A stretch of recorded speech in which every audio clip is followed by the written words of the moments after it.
Hi, my name is Akash, and today we're going to be talking about one of the alternatives to the H1B visa, the L1 visa. Now, the L1 visa governs intercompany transfers of manpower. So that's essentially moving employees from a branch office or subsidiary of a company to the parent company or another branch office that's located in the United States. Now, this can happen in two cases of employees, those with technical knowledge and those that are managers or executives. So let's first talk about those that are managers or executives. Executives or managers are eligible for the inter-office transfer under the L1 visa.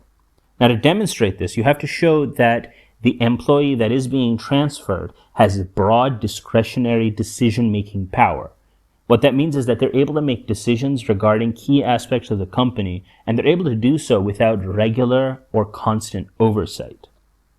Now, you have to show that the employee had a position at that level within the qualifying company. The qualifying company, that's the branch office or subsidiary that's in the host country.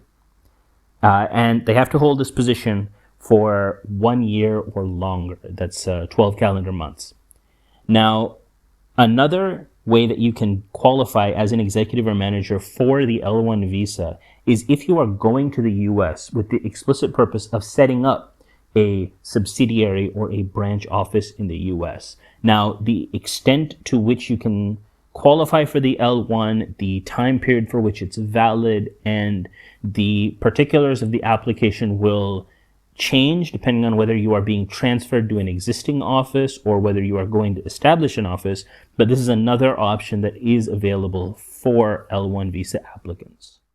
Now, managers and executives aren't the only employees that can take advantage of the L1 career path. Those with technical or specialized knowledge can also be transferred through the L1 visa. However, there are a few more hoops that you have to go through in order to make the L1 visa application work. Let's take a look at some of those. L1 visa for specialized or technical knowledge applies to those employees who have specialized or technical knowledge of such a degree that it is required for them to be transferred from the host country to the company in the US.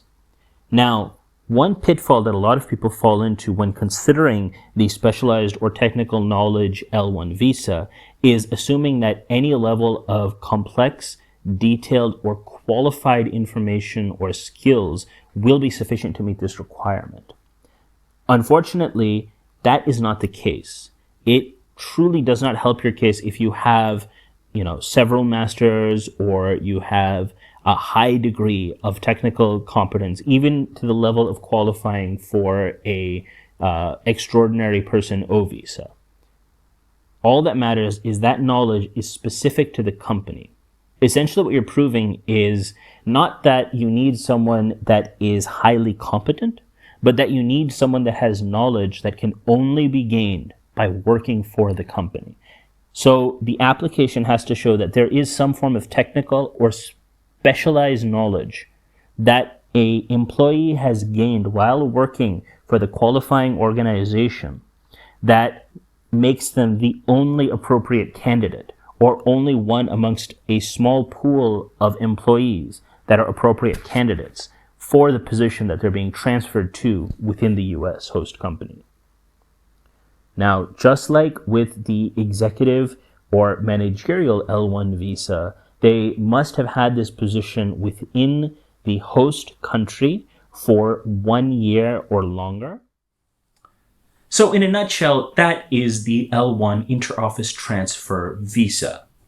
Now, there are a few more requirements and a few specifics of the application process that we've not got into here, but this is one avenue to explore as an alternative to the standard H1B process. As always, we would suggest that you consult a professional with experience handling L1 visas in order to understand whether or not you would be a good fit for this type of application. Thank you for watching. If you like this video, please comment with your thoughts, share it with friends and family, and subscribe to see more content.